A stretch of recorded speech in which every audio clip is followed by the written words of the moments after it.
Muy buenas tardes y bienvenidos al webinar Oportunidad de Oro, cómo desarrollar todo el potencial minero del Perú. Este webinar se realiza sobre la base de un informe preparado en exclusiva para este evento de SE Industry Insights.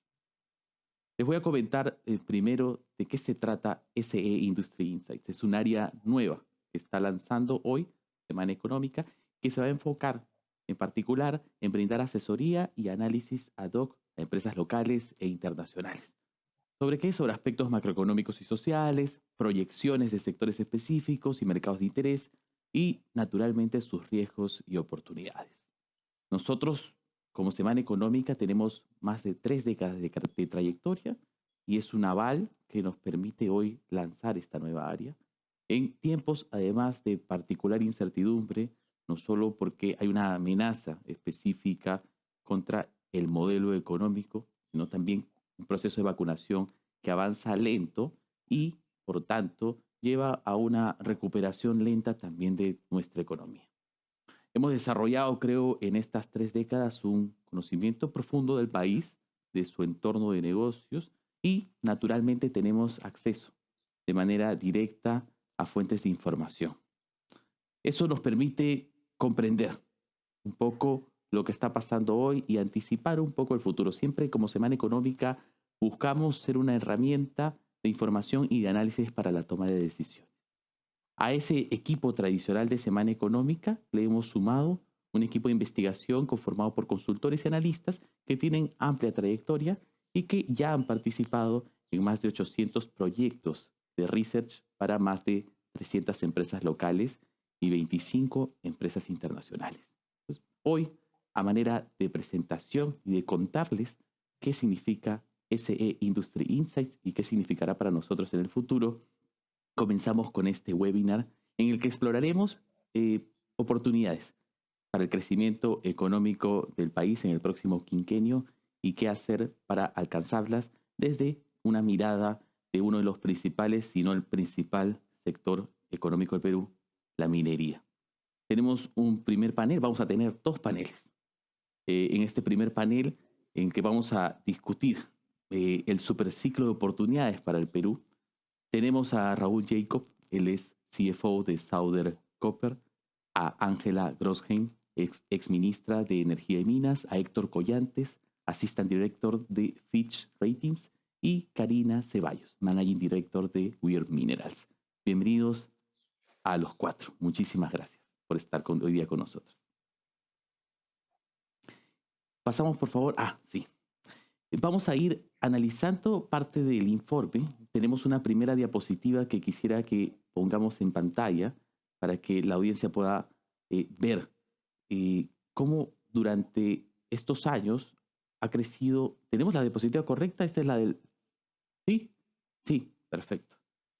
Cómo durante estos años, les decía, el PBI del Perú ha tenido un nivel de correlación alto con el precio del cobre. Y creo que si algo es definitivo, es que cuando a la industria minera le va bien, al Perú le suele ir mejor. Entonces tengo una primera pregunta para Héctor, para Raúl y para Ángela.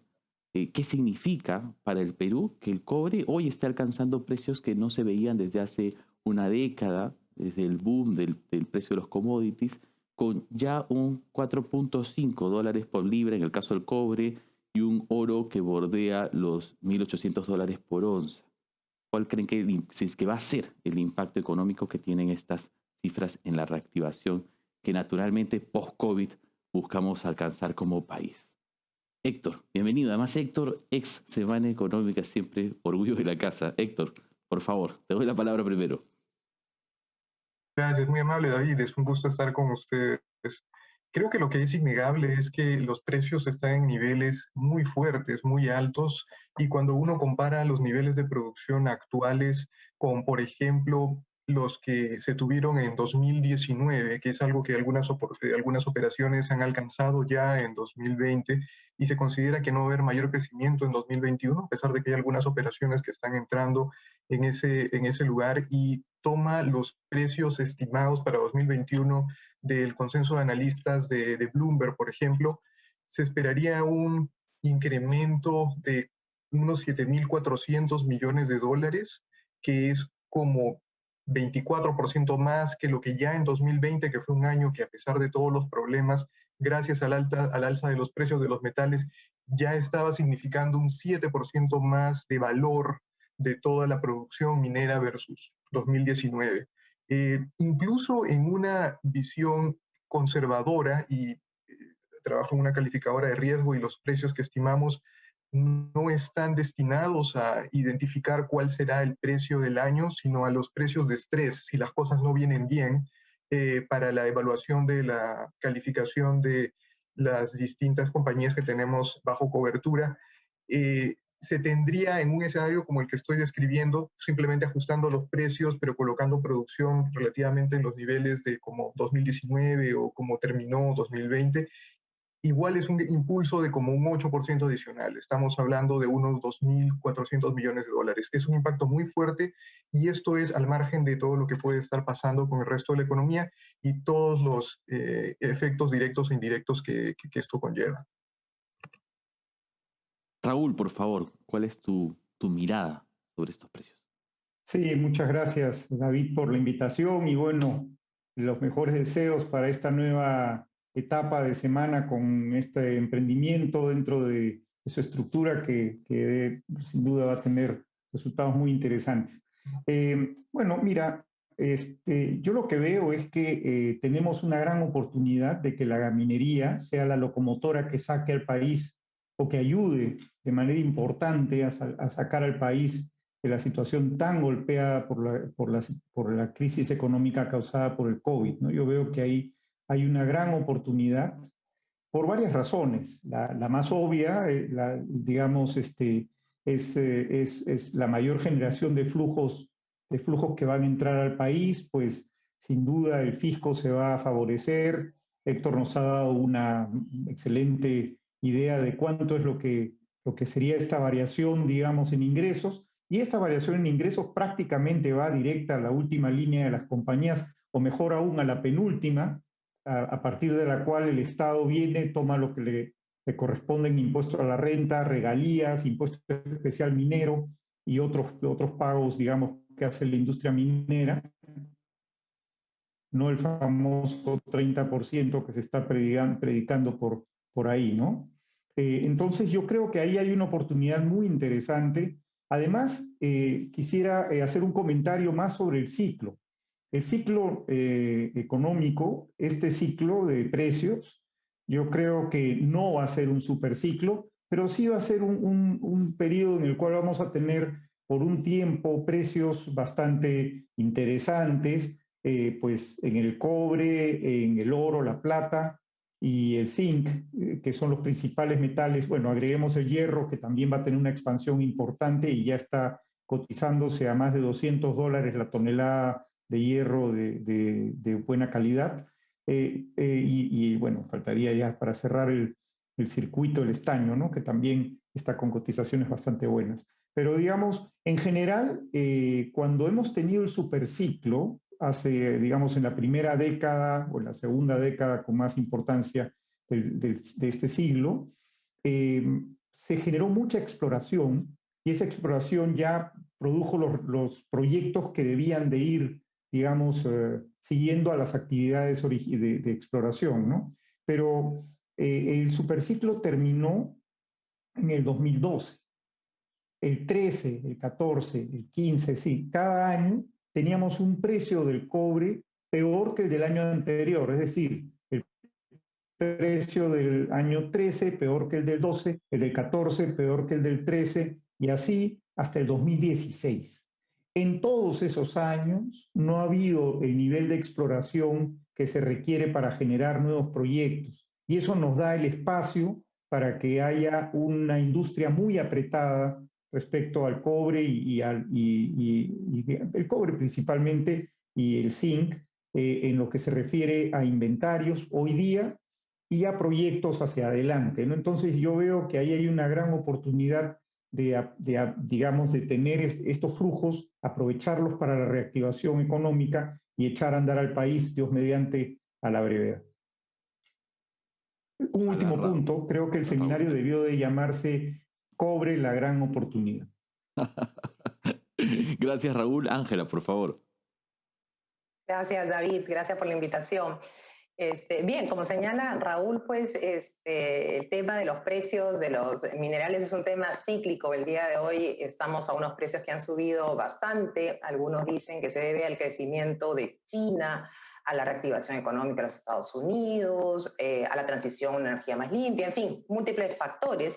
Lo interesante es que algunos sostienen que inclusive hay un déficit de cobre el día de hoy del 20% y que probablemente lleve a que se eleve a un poquito más el precio de este.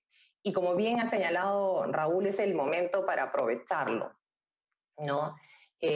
Como bien señalabas en la gráfica, la relación del Producto Bruto Interno con el precio del cobre es realmente evidente. Los economistas siempre nos dicen que la inversión extranjera directa y nuestras exportaciones pues nos ayudan con las importaciones, nos ayudan con nuestros precios, con nuestra tasa de nuestro tipo de cambio. Bueno, el día de hoy un poquito alterada por la coyuntura política. Tenemos una bolsa de valores que además también tiene un componente importante de la industria minera. En fin, nos ayuda inclusive también estos precios a tener pues un menor endeudamiento, ¿no? Y atenuar nuestro riesgo fiscal. Héctor nos ha señalado cuánto estima que se tendría de recaudación fiscal adicional, que es una cifra nada deleznable, y que también va a incrementarse de manera importante la cifra por nuestras mayores exportaciones, ¿no? Si tomamos en consideración que hoy por hoy los diferentes países están viendo cómo incrementar sus ingresos a través de reformas tributarias, pues es interesante tomar en cuenta cuán importante es la minería para nosotros y sobre todo para incrementar nuestros ingresos en esta coyuntura. Dicho esto, creo que es una gran oportunidad para poner en valor los proyectos que están en cartera, ver cómo podemos conseguir que se pongan en una puesta en operación comercial a la brevedad. El 67% de esos proyectos son de cobre y el 14% de oro, entonces vale la pena comenzar a trabajar en ello. Raúl mencionaba un tema que es de vital importancia y son las exploraciones. Efectivamente, tenemos que hacer esfuerzos importantes para conseguir maximizar estas exploraciones y poder tener una sostenibilidad, una robustez en nuestros minerales. En línea con lo que comentas, Ángela, vamos a la siguiente diapositiva. La tenemos desde Switcher, por favor pónganla en pantalla. ¿Qué vemos aquí? Es clave sin duda para la industria minera incentivar siempre nuevas inversiones, proyectos que inicien sus etapas de desarrollo y luego, por supuesto, pasen a la explotación.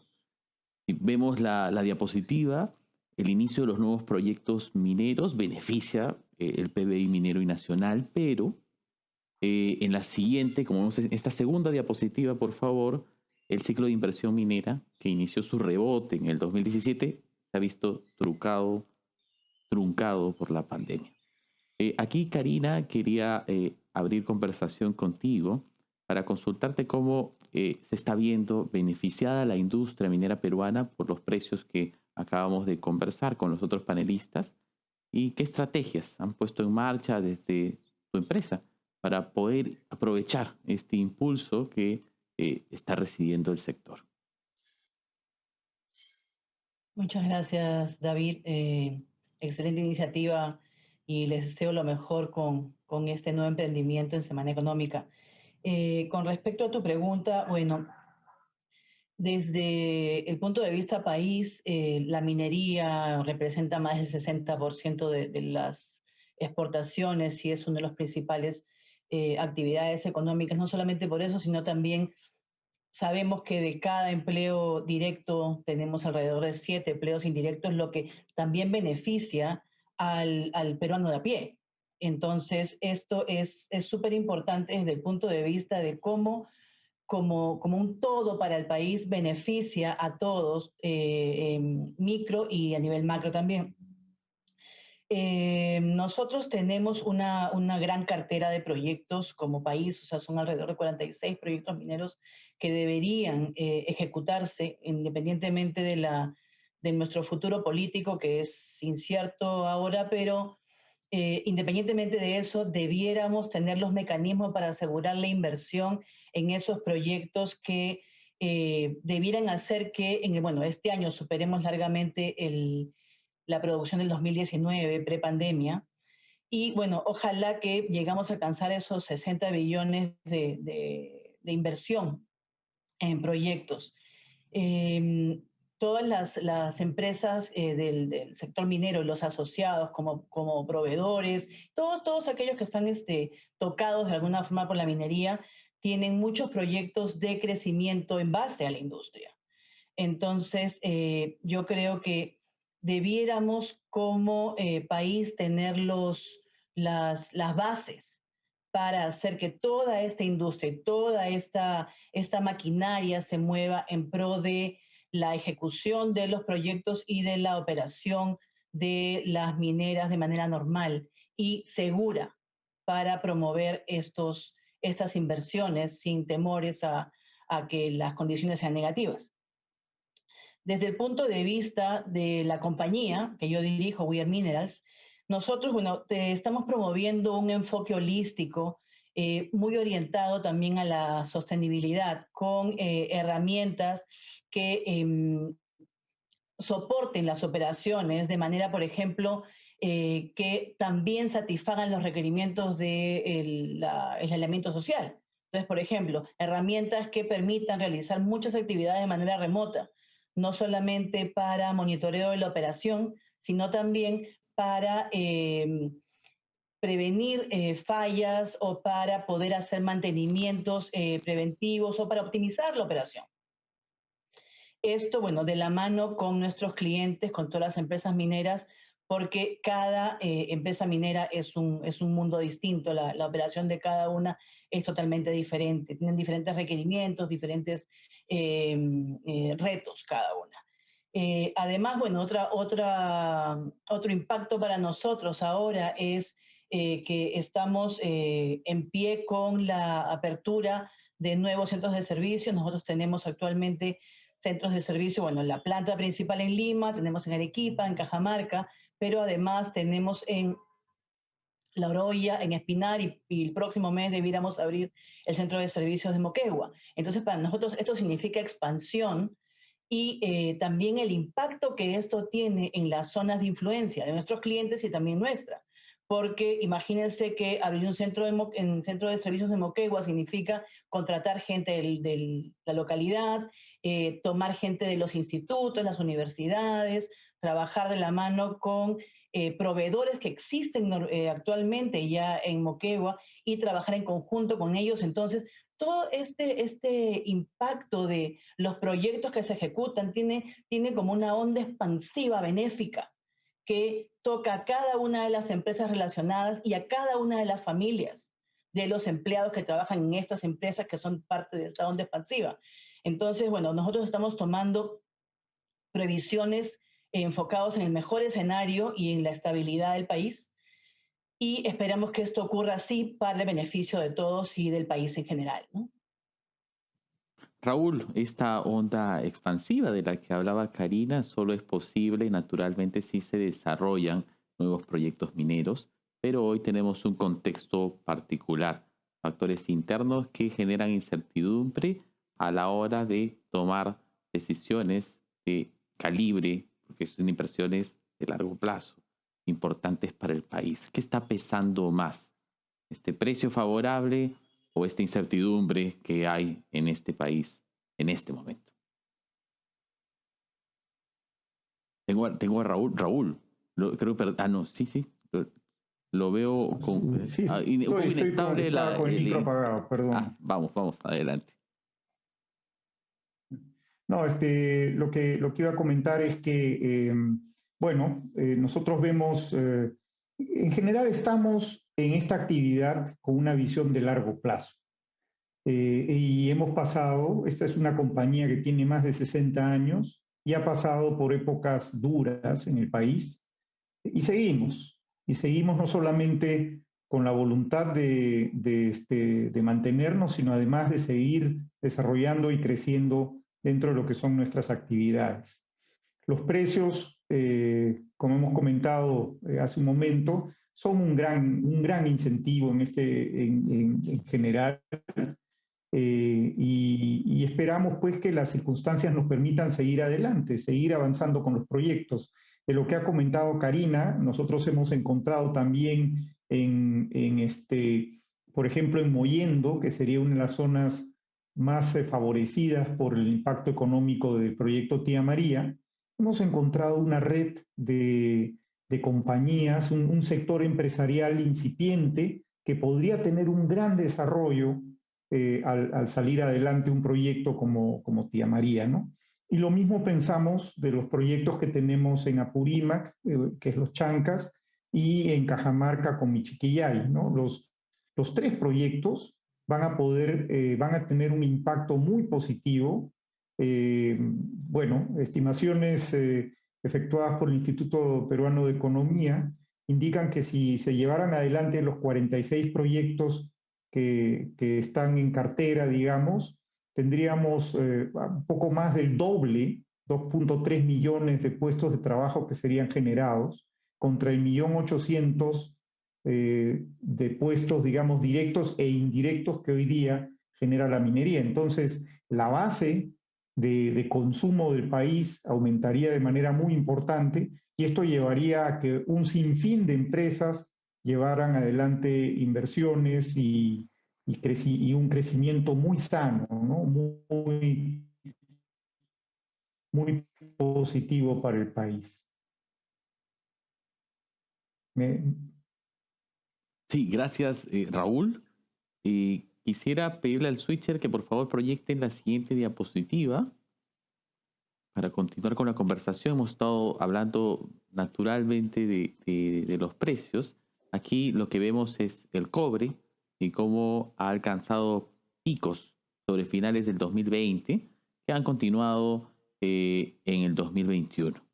Y en el caso del oro, vamos a la siguiente diapositiva, hay una situación similar. Precios que han ascendido de forma imparable desde que inició la pandemia y que hoy se mantienen en niveles altos también, entre $1.750 y $1.800 la onza.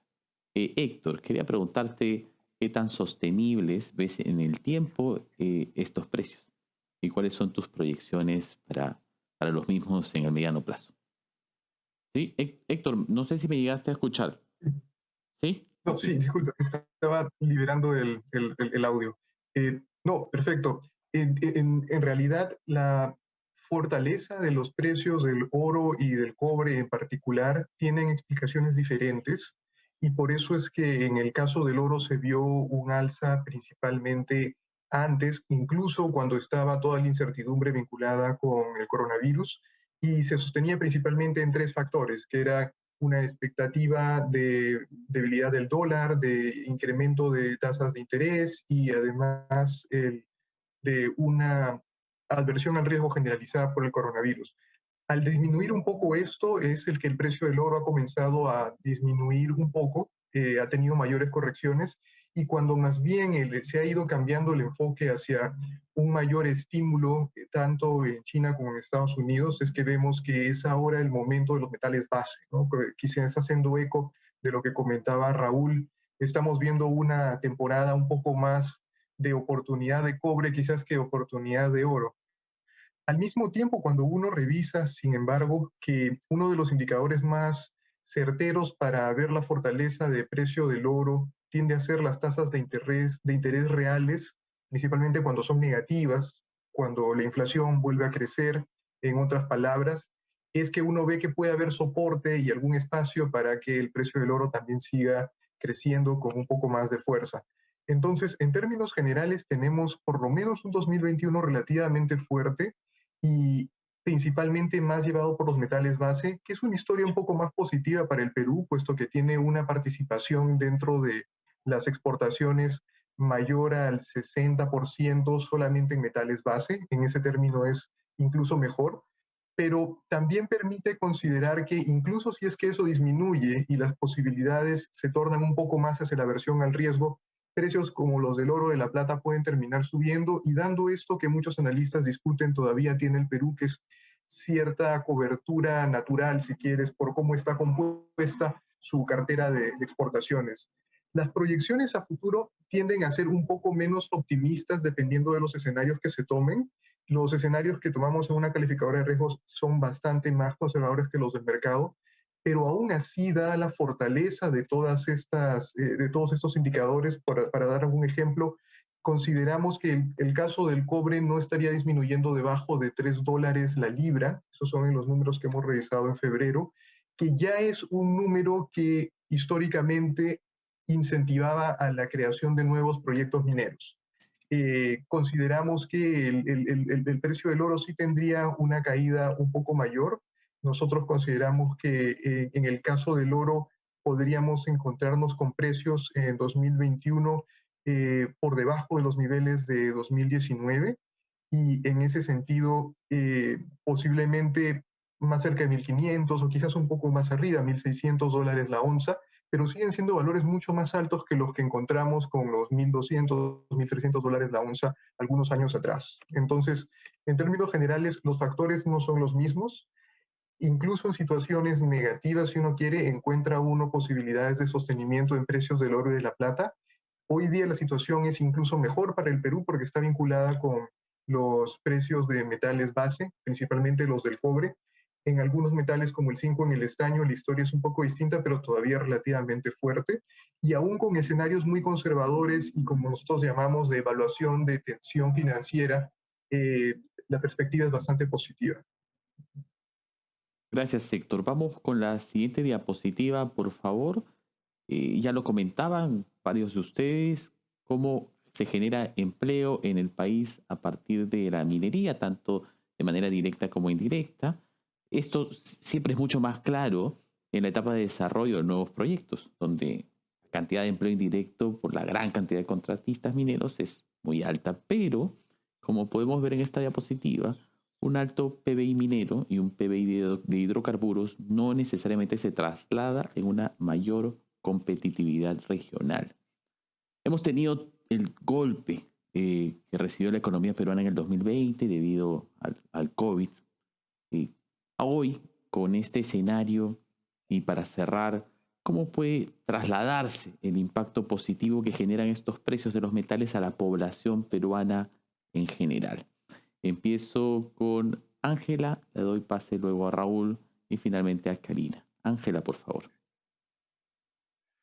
Bueno, la minería en este caso es un pilar sumamente importante y clave, no solamente ahora, sino también con una visión de futuro. Como bien nos ha señalado Karina, cuando hay una inversión minera, esta inversión también afecta a otros sectores positivamente, ¿no es cierto? Inmediatamente se activa construcción, energía, tenemos también temas de textilería y productos químicos, etcétera. Y es en toda escala, es decir, grandes empresas, medianas, pequeñas y emprendimientos inclusive. Hay ejemplos notables en esta materia. Un estudio del Instituto de Ingenieros de Minas del Perú con el CCD nos dice que al 2020 el 20% de la población peruana se beneficia de la minería de manera directa o indirecta y que se podría llegar al 36% en el año 2031 si es que se activan los proyectos mineros, con un importante componente además fuera de Lima. Pero yo creo que eso no es suficiente, debemos pensar en grande, debemos pensar, por ejemplo, cómo Australia ha podido incentivar otras actividades en función de la minería a través de los clústeres mineros, ¿no es cierto? METS es un pilar importante en la economía australiana y nosotros tenemos 2 clústeres que están empezando a trabajar en el país, que deberían crecer muchísimo junto con una serie de encadenamientos productivos a raíz de la minería. No, hoy por hoy también está en la agenda nacional la discusión sobre el tema del canon. Creo que es importante discutirlo. Durante muchos años se han hecho transferencias importantes. El día de ayer, en una nota en gestión, nos decía que la Sociedad Nacional de Minería, Petróleo y Energía había estimado que en 10 años había alrededor de 40.000 millones de soles en transferencias y que solo se había ejecutado el 67% y que de ese 67% solo el 40% era para necesidades básicas. Entonces, creo que todos coincidimos en que tenemos que mejorar el uso de estos recursos, no se puede quedar estancado el dinero en cuentas bancarias, más aún cuando hay una serie de necesidades en diferentes zonas todavía del país y además tenemos que seguir creciendo como país. En ese sentido, creo que el día de hoy se están planteando diferentes medidas que vienen además algunas de muchos años, algunas también se han hablado inclusive de canon comunal, de canon, en fin. Yo creo que hay diferentes formas como podemos abordar el tema, pero está claro que tenemos que mejorar la calidad del gasto y la oportunidad de gasto. No podemos dejar que este dinero continúe en las cuentas bancarias y tenemos que poner obviamente al individuo en el centro y buscar el desarrollo territorial. Aquí somos conscientes también que el Estado no puede solo, es una actividad muy compleja y es una oportunidad para todos también de trabajar en conjunto. Raúl, por favor, la misma pregunta. Sí, muchas gracias. Varios de los puntos los ha tocado Ángela. Yo agregaría básicamente dos cosas, ¿no? De todas formas, las compañías, como alguna vez escuché a un amigo mío, un comentario que me pareció muy atinado. En realidad, si las compañías nos sentamos a esperar a que venga el Estado y empiece a hacer lo que le toca hacer y además hacerlo de la manera correcta, pues vamos a tener que esperar bastante, ¿no? Entonces, no, eso no puede ocurrir, uno debe de actuar y debe de ver la forma de aportar al desarrollo de las regiones en las cuales está. Hay muchos mecanismos, uno de ellos es ayudar al desarrollo de actividades locales que generen valor agregado y que a la vez tengan un impacto, con lo cual la actividad pase a ser, digamos, pues a generar un beneficio en las zonas donde se opera, ¿no? Eso digamos, es lo básico. Tenemos afortunadamente varios mecanismos que pueden ser empleados en forma más agresiva, como por ejemplo obras por impuestos. Ahí hay un espacio importante y hay además proyectos que pueden ser mejorados de repente y llevados adelante, ¿no? Entonces, pero también creo que es necesario digamos, el cambio de gobierno siempre para mí abre la posibilidad, desde un punto de vista optimista, de esperar mejoras en la gestión del Estado, de dar un nuevo aire al gobierno entrante y que esto permita llevar adelante reformas que son necesarias, ¿no? Creo que está bastante claro que la regionalización tiene algunos temas en los cuales se deben de hacer ajustes. No tiene lógica que el dinero quede en cuentas y no se emplee, sobre todo teniendo tantas carencias, ¿no? Uno, francamente, se sorprende de ver muchas veces cómo está la infraestructura de bienes públicos, considerando lo que se ha aportado en determinadas regiones, ¿no? En algunas, sí, los gastos han sido bien encaminados por los gobernadores regionales, en otras, pues, hay situaciones preocupantes, lamentables y que podrían ser subsanadas. Entonces yo creo que hay una combinación de elementos ahí donde hay varias oportunidades de hacer algunos combos, digamos, de inversión público-privada en las cuales de repente las compañías pueden ayudar a liberar fondos del Estado mediante el aporte en la parte técnica, ¿no? Y esto acompañando pues al gobierno regional y a las autoridades en lo que se puede para mejorar la gestión, ¿no? Aplaudo tu optimismo, naturalmente, Raúl, y ojalá, por supuesto, que sea así. Karina, por favor. Básicamente es que a través de estos nuevos proyectos tenemos la posibilidad de ejecutar, o sea, debido a los precios de los metales podemos ejecutar ahora, debiéramos ejecutar proyectos que se van a derivar en empleos directos e indirectos, eso es un beneficio inmediato. Y además, con más proyectos y más inversión se genera más recaudación de impuestos, que también a la larga debiera redundar en obra pública y que se beneficien a través del canon las áreas de influencia de las mineras, pero también en general todo el país, porque el impuesto se debiera repartir entre todos de una manera eficiente, que es lo que decía Raúl, que podríamos tener alguna alternativa, alguna opción entre la industria y el gobierno, ¿no? Para decantar esto de una manera más eficiente y más inmediata, que creo que eso es lo que nos está faltando. Buenas intenciones hemos visto bastantes, pero a la hora de concretar no se ha visto mucho de eso, ¿no? Y esto al final, bueno, redundaría en la ejecución de proyectos de infraestructura, que es lo que tanto está demandando el país, ¿no? Infraestructura y atención. Y yo creo que un beneficio concreto que ha tenido la pandemia, que no todo ha sido negativo, es que de alguna forma nos ha acercado como industria entre entre la industria, las comunidades, por el tema del aporte, del soporte a las comunidades, a la población que ha estado tan abandonada, y creo que podríamos aprovechar esta inercia que hemos un poco roto y trabajar más cerca, más cohesionados, quizá a través de los clústeres, quizá a través de las iniciativas que tiene la sociedad, por ejemplo, para que tengamos no perdamos este impulso y podamos ejecutar estos proyectos de una manera, digamos, eficiente y rápida. Sobre todo acá el tema es, creo yo, la velocidad de ejecución. Muchas veces nos quedamos en la buena intención, como dije,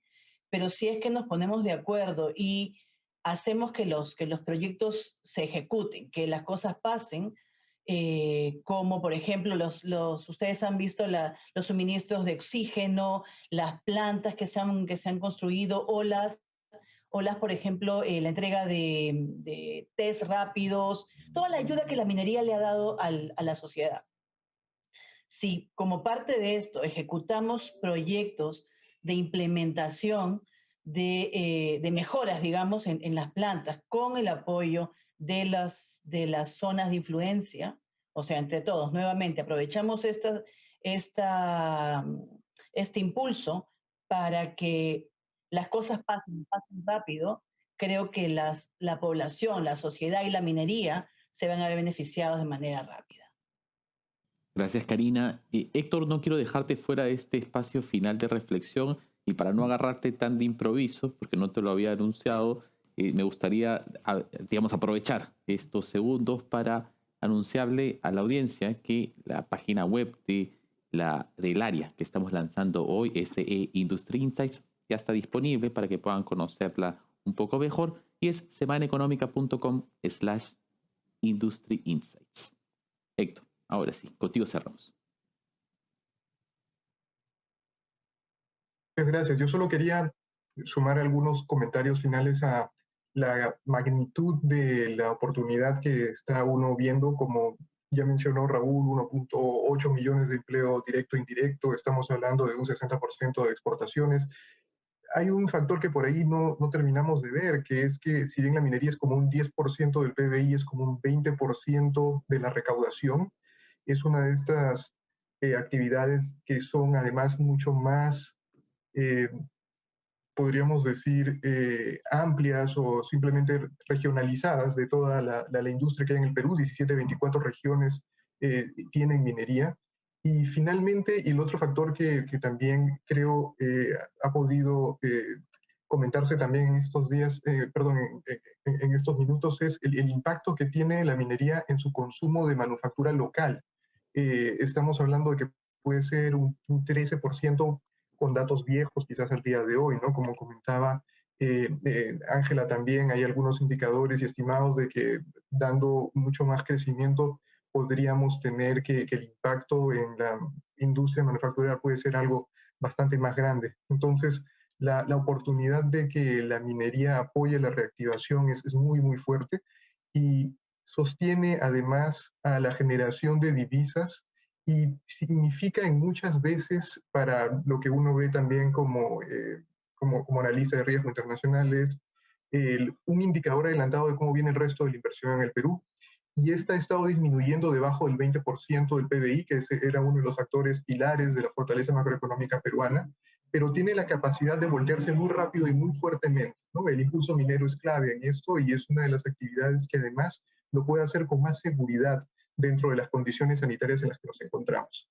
Es en ese sentido que la minería tiene bastantes más ventajas como para hacer una actividad que con el tipo de eslabonamientos que tiene en el Perú y el tipo de controles que gestiona, ayude a toda la recuperación que estábamos viendo. Por eso es que la monitoreamos con tanta cercanía. Gracias, Héctor, y por supuesto gracias, Raúl, gracias, Ángela, y gracias, Karina, por acompañarnos esta tarde. Gracias a todos. No se desconecte, por favor, que vamos a tomar un break de 10 minutos para continuar con el siguiente panel. Y les pido, por supuesto, que llenen la encuesta de satisfacción de este webinar que está en el chat de la transmisión. Eso nos ayuda a nosotros a tener feedback directo de ustedes y, por supuesto, a mejorar un poco cada vez más este tipo de eventos hoy virtuales. Nos vemos entonces en 10 minutos.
Buenas tardes nuevamente y bienvenidos al segundo bloque del webinar Oportunidad de Oro, cómo desarrollar todo el potencial minero del Perú. Mi nombre es David Reyes, soy director de Semana Económica y los acompaño como moderador también de este segundo panel.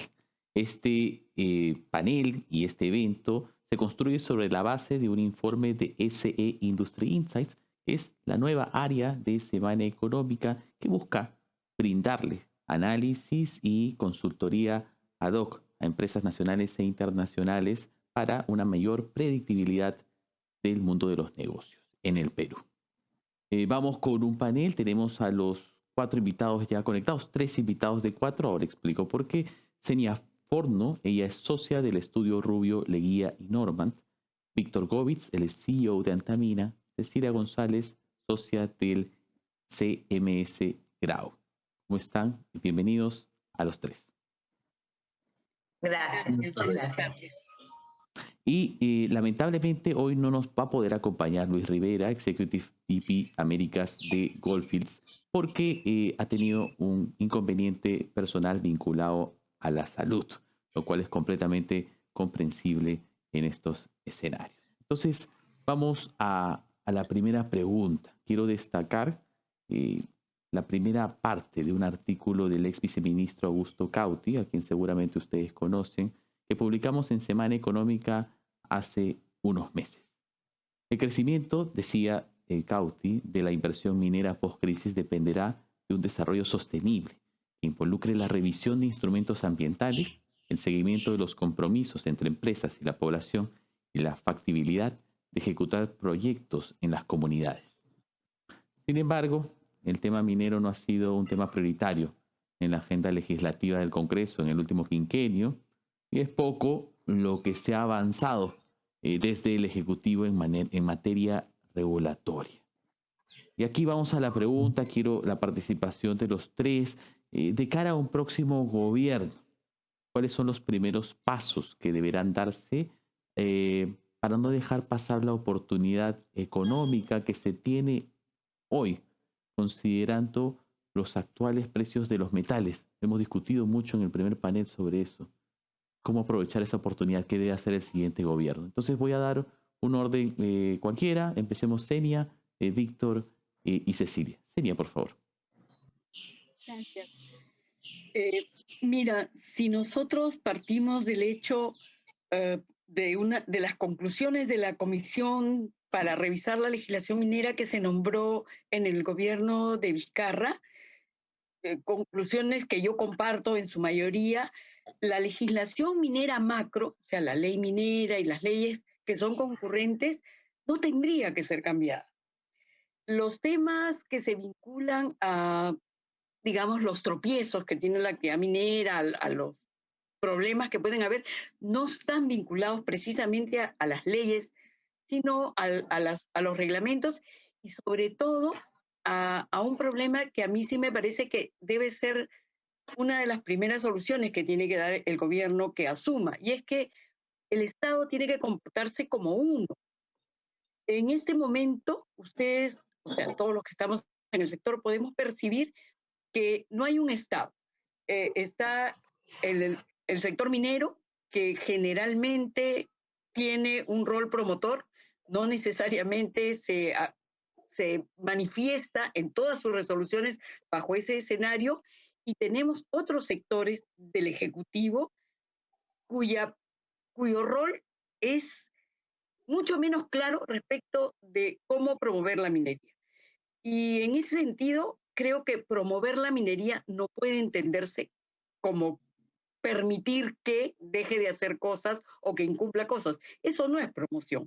Promoción es dictar las normas necesarias para que el sector pueda avanzar en la seguridad jurídica y que los organismos de fiscalización hagan su trabajo. Sin embargo, lamentablemente, como digo, esto no se percibe así. Hay marchas y contramarchas. Por poner solo un ejemplo, la ficha técnica ambiental para instrumentos de gestión ambiental, por tocar un tema que se refiere al artículo del doctor Cauti, nació como un no instrumento de gestión ambiental. Era para aquellas actividades que no tienen un impacto ambiental y por lo tanto no necesitaban un instrumento ambiental. Exploraciones de primer nivel, digamos. ¿Qué es lo primero que pasa? Te dan un procedimiento, tiene que aprobarse y además se demoran entre 4 y 6 meses para su aprobación. Entonces, a eso me refiero, ¿no? Más allá de la ley, lo que necesitamos es un compromiso de que cumplamos las leyes, todos, los administrados y la administración. Creo que ese sería mi primer apunte, ¿no? ¿Cómo lo ves tú, Víctor? Sí, quisiera complementar lo que ha dicho Zenia. Es cierto, en los 2 años pasados, primero se creó esta comisión RIMAI, que estableció la visión de la industria para el año 2030, y posteriormente esta comisión para la minería sostenible. Y en conclusión, todos coinciden en lo que ha dicho Zenia, que lo que se requiere es tener una política minera. Y cuando hablamos de una política minera de promoción, tiene que ser una política consensuada y que sea alineada en todos los estamentos de gobierno, gobierno central, gobierno regional y gobierno local. Mientras eso no exista, vamos a tener proyectos que por circunstancias especiales logran acuerdos, pero no es algo que se logre implementar en todo el territorio. Y eso le quita predictibilidad y le quita el sentido de urgencia. Somos un país, digamos, con una ventaja comparativa y competitiva muy grande.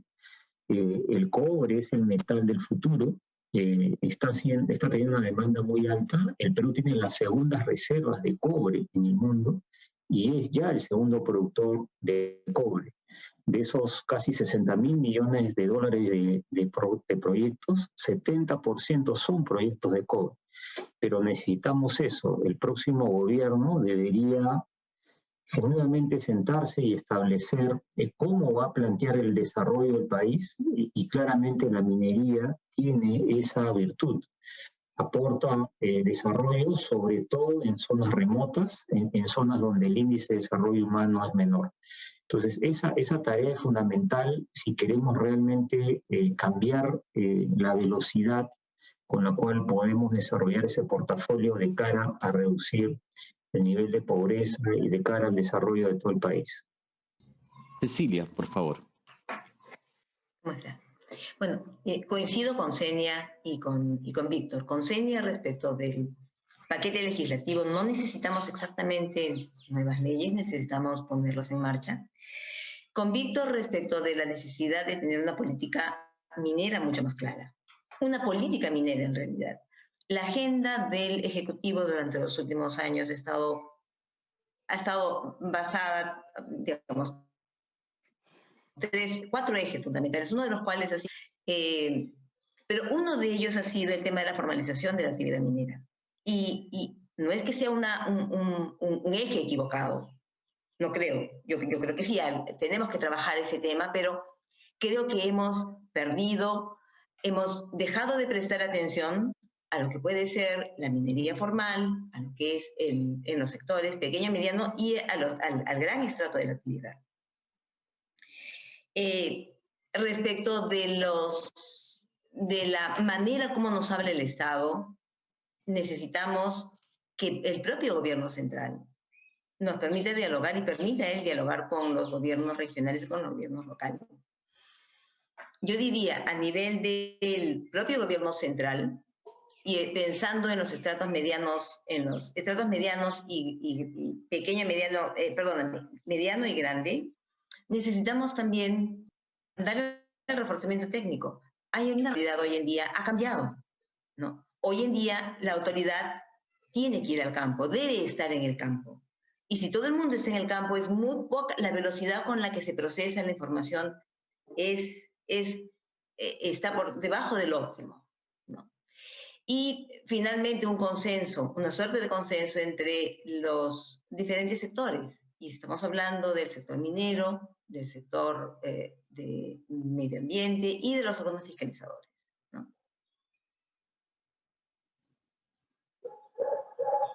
Por favor, le pido al switcher que proyecte la diapositiva. Es una de las diapositivas del informe minero de SE Industry Insights, para poder comentarlo y pasar a la siguiente pregunta. Lo que vemos en esta diapositiva es que el Perú es considerado como un país con una alta recompensa y bajo riesgo en cuanto a su industria minera entre los países de la región, superados sí por Estados Unidos y Canadá en cuanto a la recompensa que se puede obtener. Sin embargo, tenemos niveles de exploración que caen sostenidamente año a año, siendo la exploración además minera una actividad fundamental para el desarrollo futuro de la minería en el país. En esa línea hay varios cuellos de botella para actividades como esta, que han sido un problema recurrente en la industria minera peruana. Y aquí paso a la pregunta para los panelistas. ¿Ustedes consideran que los actuales precios sean un incentivo para que se agilicen los trámites que dicha actividad requiere? Y para ser más específico, ¿qué puntos no deben ser pasados por alto en el siguiente gobierno de cara a facilitar el regreso de esta importante inversión en exploración? Creo que mantengo el orden para evitar confusiones. Senia, Víctor y Cecilia. Senia, por favor. Sí, muchas gracias. La exploración es uno de los temas pendientes en nuestra agenda minera. Y es preocupante porque los proyectos de los que ahora estamos orgullosos, Toromocho, Antamina, Mina Justa, son proyectos que se exploraron hace, ¿cuánto? ¿20? ¿25 años? Más o menos. Entonces, ¿qué tenemos para mostrar en adelante? ¿Cuáles son nuestras joyas de la corona?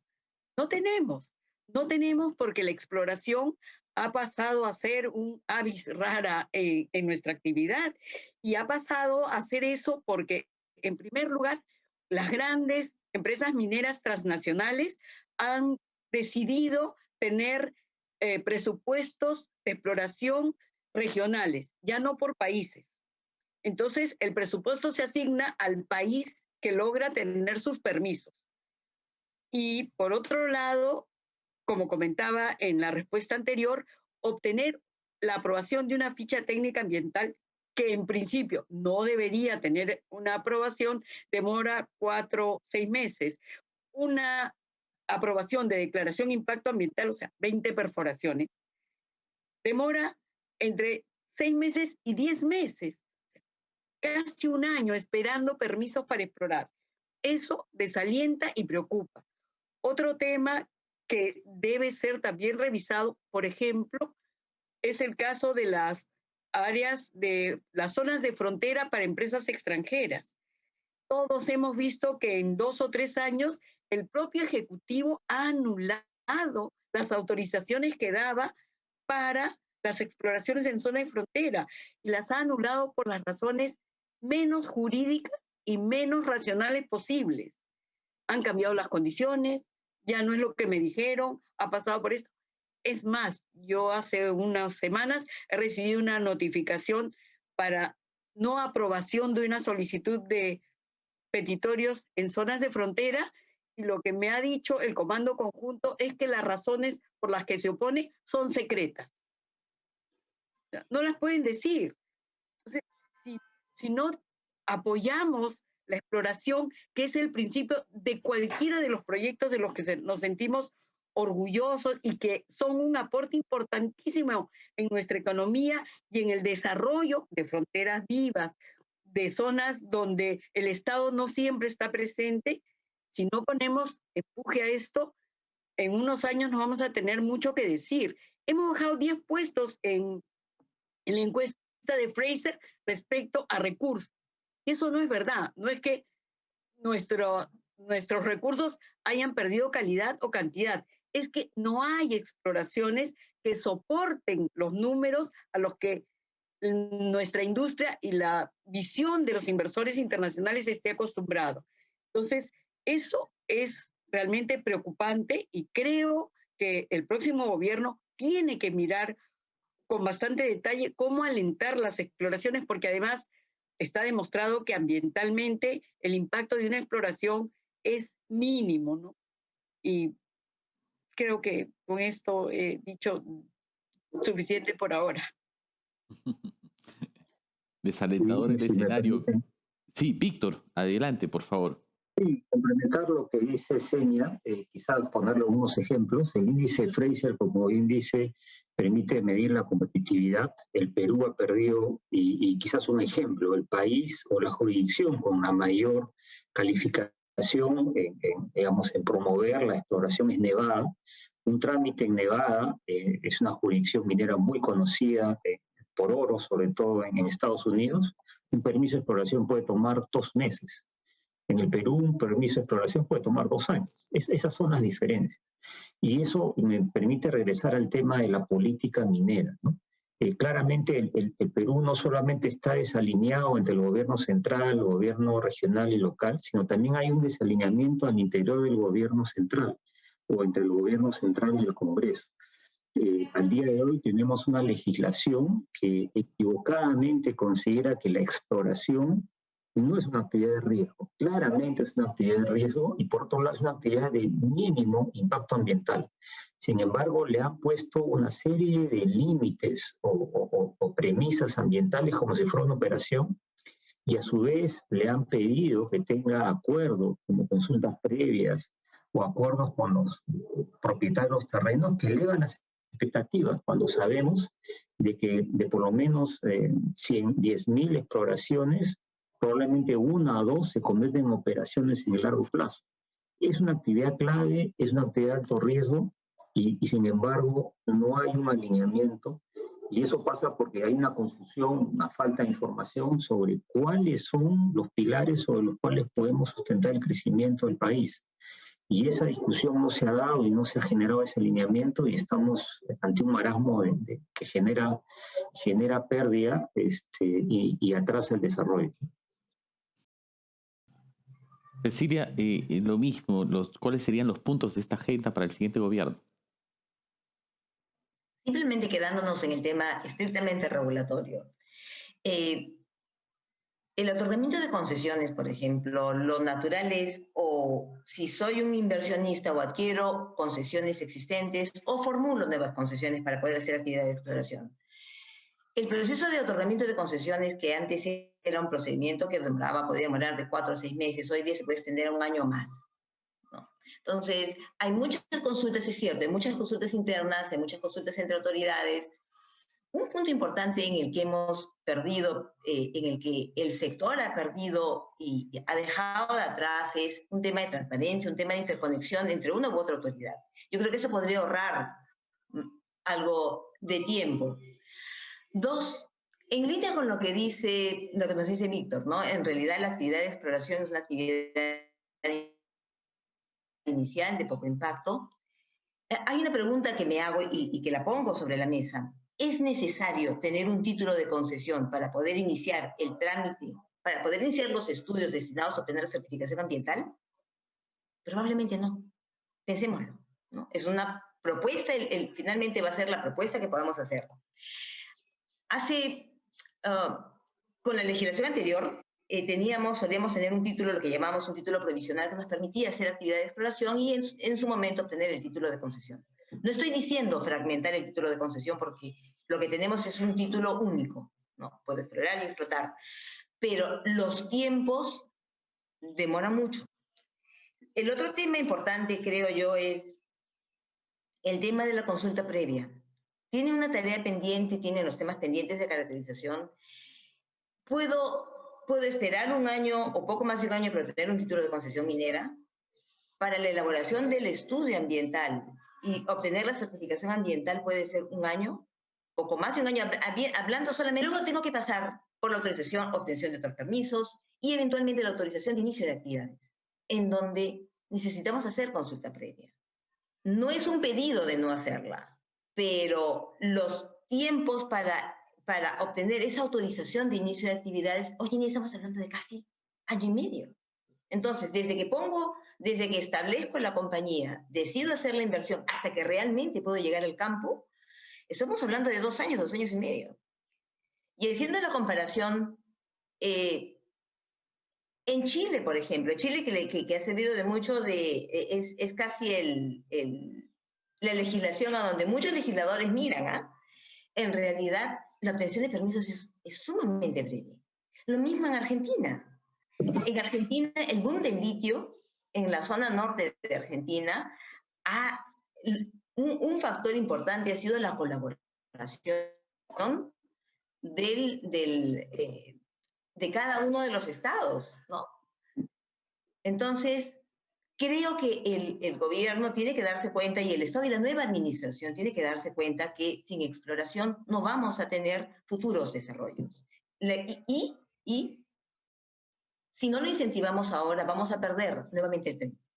Y un último punto que me gustaría poner sobre la mesa es necesario que también, y eso ya sí es un tema de legislación, el legislador también considere, entienda la naturaleza de la actividad y se ponga a pensar, no toda concesión está destinada a ser puesta en producción de manera simultánea. Tenemos una ley que nos establece un plazo límite para poner las concesiones en producción. Si no cumplimos con ello, la concesión va a caer en caducidad. Y este es un tema, tenemos un reloj, y el reloj en la actividad minera toma su tiempo. Estamos hablando de los próximos 17 años, más o menos. ¿Cuánto demoró Mina Justa desde que iniciaron el titular anterior, desde que inició los trabajos de exploración? Ellos iniciaron el trabajo de exploración más o menos en el año 2004, ¿no? Y la inauguración ha sido este año. O sea, el inicio de actividades, digamos, es en el año 2021. Eso es para tener una idea. ¿no? Y es un proyecto que está en el mar, o sea, está en zona de costa, tiene características geográficas muy particulares, ¿no? Entonces, creo que necesitamos entender, es una actividad de riesgo, es una actividad a largo plazo. Como empresario, digamos, el sector privado tiene esta visión de largo plazo, pero el Estado también tiene que entender que estos plazos van de la mano con los diferentes ciclos, ¿no? Entonces, yo solamente sin hacer demasiados cambios regulatorios, ¿ah? Pensaría en eso y finalmente, como les dije en la primera sesión, dotaría de las facilidades técnicas, digamos, ¿no? Tiene que haber demora porque probablemente no se... Cecilia, gracias. Justo se había entrecortado un poco la comunicación y te dejé de escuchar en la línea final, pero creo que en conjunto el mensaje ha sido claro. Gracias, Cecilia. Quiero pedirle al switcher que proyecte la siguiente diapositiva de nuestro informe de SE Industry Insights. Veíamos que la recompensa para la industria minera peruana estaba entre las más altas de la región. El riesgo, si bien es considerado en el cuadrante bajo, creo que podemos mirar la esquina inferior derecha de su pantalla. El riesgo está peligrosamente a la línea media. ¿En qué se centra este riesgo? En un riesgo operativo y de entorno político, que son los puntos más bajos para el Perú. Entonces aquí, hacia la pregunta, mirando hacia los próximos 5 años, ¿cómo podemos mejorar la relación que se tiene entre la empresa, el Estado y la comunidad? Y además, siempre mirando también un poco en retrospectiva, ¿qué aprendizajes nos podemos llevar del último quinquenio de cara a seguir mejorando en este aspecto? Mantengo el orden, como les comentaba, Senia, Víctor y Cecilia. Senia, por favor. Sí, gracias. A ver, yo creería que el tema de la confianza es confiar todos en todos. Lo que sucede ahora es que el Estado desconfía del empresario. Por alguna razón que no me queda muy clara, cualquier administrado que se acerca al Ministerio de Energía y Minas o a cualquiera de los organismos vinculados a temas ambientales, puede ser el SENACE, llega con una carga de como que no me va a decir toda la verdad, no está siendo transparente, ¿no? Y también creo que el Ejecutivo no ha decidido ceder un poco de sus prerrogativas de autoridad para decidir las cosas y convertirse un poco en un agente componedor de situación. Y la sociedad civil tiene también una carga de desconfianza que yo creo se basa mayoritariamente en el pasado de la actividad minera cuando no existía legislación ambiental. Entonces, no es que las mineras en algún momento donde habían normas que cumplir, no las cumplían. No, es que tenemos que recordar que la preocupación ambiental, la regulación ambiental y el sector minero es uno de los más ampliamente regulados en temas ambientales, parte en nuestro país en los 80 más o menos. Entonces, sí, pues hay un pasado de pasivos ambientales que debe solucionarse. Creo que ese es un tema pendiente. Creo que el Estado debería ser más rápido en la solución de estos pasivos y además porque es una adaptación que no se va a volver a presentar. En la regulación minera hay un instrumento de gestión ambiental para todas las actividades, hay un plan de cierre de minas para el cierre, hay actividades de monitoreo post-cierre que pueden durar 20, 30, 40 años. Entonces, creo que por ahí hay un camino para arreglar esta desconfianza de la sociedad.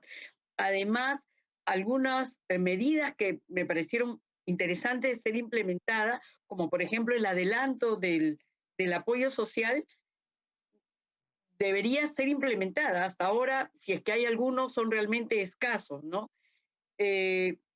Yo considero que sí se puede avanzar respecto del minimizar estos riesgos, lograr que sean mucho más manejables en la medida que exista la regulación, que sea clara, que sea transparente, que el Estado sea el que asuma su rol de concedente y de fiscalizador y sea transparente en su información hacia la sociedad civil. Creo que eso ayudaría bastante en ganar confianza y que la actividad minera pueda definitivamente, como lo hace, apoyar en el desarrollo económico del país, ¿no? En muchísimas zonas remotas sobre todo. Víctor, por favor. Sí, gracias. Y yo quisiera empezar con la recompensa, ¿no? La comparación en la región. ¿Por qué el Perú tiene una evaluación alta? Primero, porque tiene una geología excepcional. Somos un país con una larga tradición minera. Y lo tercero es que tenemos un ecosistema. Cuando hablo de ecosistema, no hablo solamente de las empresas mineras, hablo de los proveedores de bienes y servicios diversos, como servicios jurídicos, por ejemplo, ¿no? Un marco legal, proveedores de bienes y servicios en equipamiento, consultorías y finalmente contratistas mineros. Es decir, tenemos un ecosistema muy potente. ¿Por qué tenemos una evaluación baja en riesgo? Porque la industria minera se desenvuelve en la zona altoandina, donde en el Perú, esto es algo más histórico, tenemos un índice de desarrollo humano menor.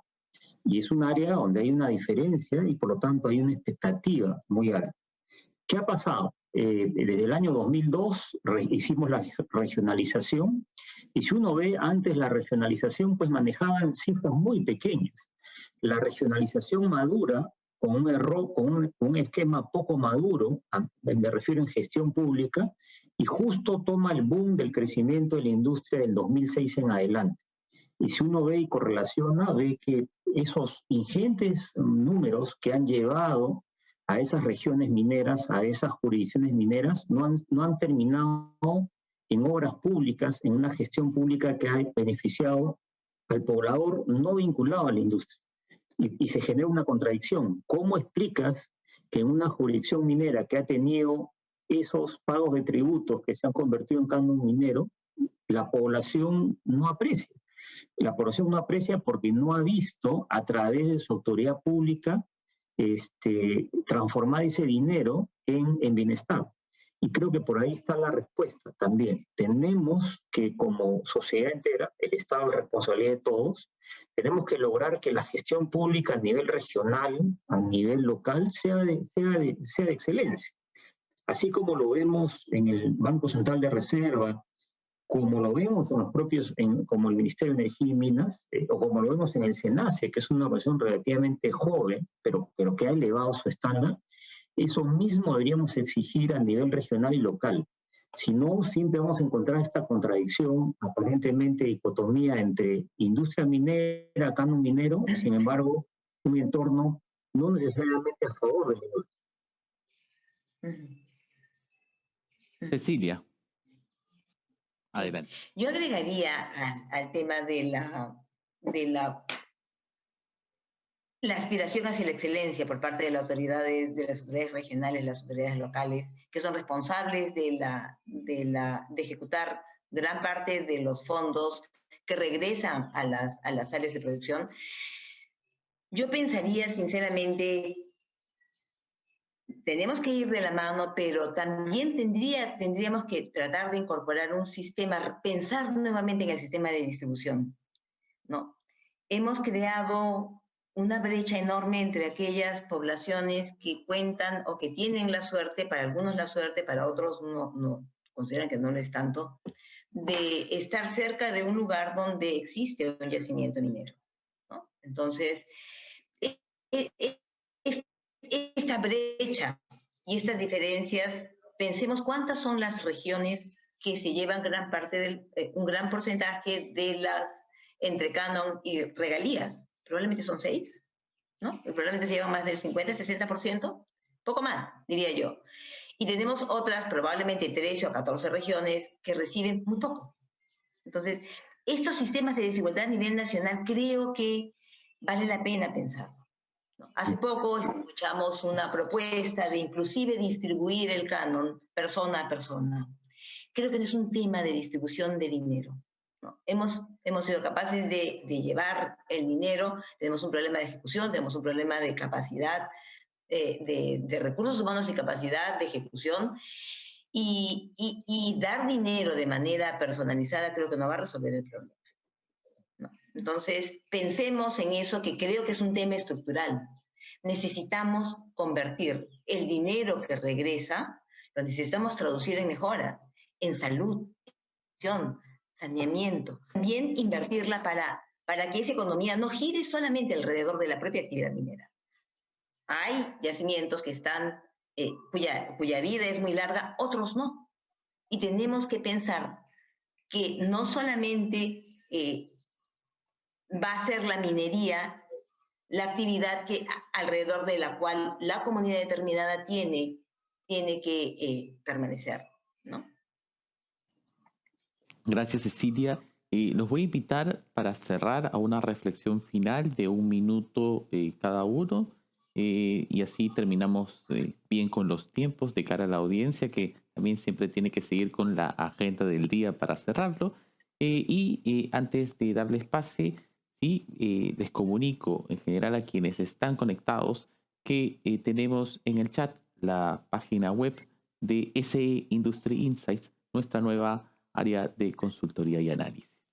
Empezamos con Senia.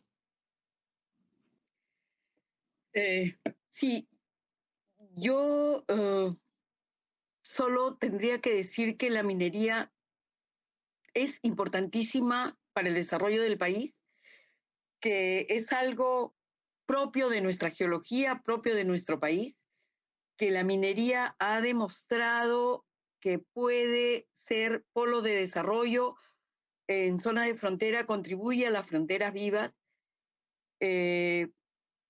Creo que, como decía, el Estado debe ser uno, y la decisión de trabajar una política minera que beneficie a todos, como señalaba Cecilia, como señalaba Víctor, tenemos no solo las zonas mineras, debería poderse redistribuir esto de otras maneras, hacer que los gobiernos regionales se sientan en la capacidad de hacer las inversiones necesarias para que lo que perciben por canon, regalías mineras, derecho de vigencia, todo el dinero que la minería aporta a través de los distintos mecanismos de redistribución, se vea en obras tangibles, en mejora de la calidad de vida del ciudadano de a pie.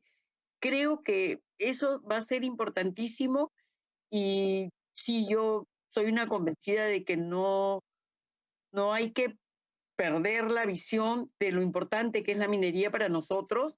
Tenemos una geología riquísima, explotarla es lo que nos toca, explotarla racionalmente, en cumplimiento de la legislación ambiental, con pensamiento en las futuras generaciones, y creo que esa es una tarea de todos, pero básicamente de la administración, ¿no? Necesitamos que acompañe a la actividad minera a través de sus distintas obligaciones, como la de otorgar títulos, otorgar permisos y fiscalizarlos. Eso, y con la actitud del empresariado minero de sacar adelante proyectos interesantísimos, creo que no tendríamos más que estar más que contentos de tener la geología que tenemos. Ojalá, Senia, que la administración siguiente comprenda ese mensaje. Víctor, por favor. Así. Sí, yo quisiera cerrar agradeciendo este espacio de reflexión en un momento seguramente importante para todos, porque estamos a puertas de una elección.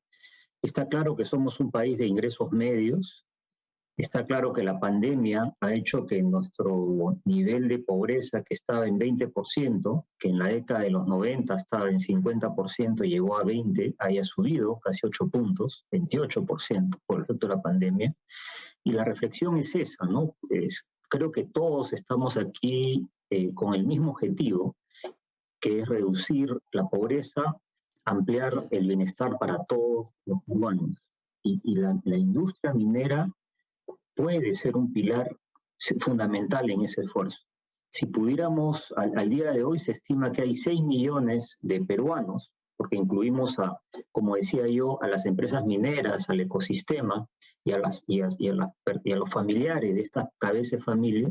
Estamos hablando de 6 millones aproximadamente, tiene un impacto muy positivo en el 20% de la población. Sin duda es una minoría, pero si pudiéramos desarrollar con una política que nos lleve al consenso y a tener sentido de urgencia el portafolio que tenemos entre manos en el cobre, por ejemplo, tomando ventaja de la necesidad de este metal en el mundo industrial, podríamos reducir la pobreza a niveles del 10% y podríamos tener más del 50% de la población total peruana involucrada, directa o indirectamente con la industria. Esa es una aspiración real, cuantificada, y esperamos que eso sea parte de la discusión, ¿no? Que la discusión futura no se base en descalificar a uno o a otra posición por otros criterios, y si realmente, genuinamente pensemos en el desarrollo del país. Increíble el impacto que proyectas en cifras, Víctor. Cecilia. Sí, sí. Tenemos el enorme compromiso. Si bien hablamos de sostenibilidad en la industria, tenemos el compromiso de desarrollo, sostenibilidad, y tenemos estos objetivos a los que, bueno, muchos, y la industria misma se ha escrito, ¿no? De llegar al 2030 habiendo reducido niveles de pobreza, niveles de hambre, etcétera, etcétera. Necesitamos un Estado que nos ayude. Necesitamos ir de la mano con un Estado que en realidad esté comprometido con la reducción de la pobreza, con una mejora en educación, con el aprovisionamiento de servicios esenciales como pueden ser salud, educación. El empresariado tiene la obligación de cumplir la ley, que así lo hace. Y cada vez nos vamos dando cuenta de cuán interrelacionados estamos. La empresa que llega y establece y se inserta en el proyecto, y somos conscientes de lo que es la relación tan dinámica, ¿no? Pero no podemos andar solos, necesitamos ese Estado que brinde los servicios básicos, y ese es un enorme esfuerzo. Y no distraer la atención en otras actividades, ¿no? que pudieran resultar secundarias, comparado con los grandes retos que tiene el Estado peruano, ¿no? Eso ha sido todo entonces en nuestra conversación. Muchísimas gracias, Cecilia, Senia y Víctor. Muy generoso de su parte acompañarnos hoy. Muchas gracias por la invitación, David. Gracias. Gracias, Senia, Cecilia. Gusto verlos. Gracias. Muchas gracias. Y con esto cerramos nuestro webinar Oportunidad de Oro, cómo desarrollar todo el potencial minero del Perú. Ha sido también una buena excusa para presentar el informe de SE Industry Insights, nuestra nueva área, que puede conocer usted a partir de la web que está colocada en este momento en nuestro chat. No se olvide también de llenar la encuesta de satisfacción. Nos ayuda muchísimo, como siempre insisto, para ir mejorando este tipo de eventos hoy digitales. Gracias y hasta la próxima.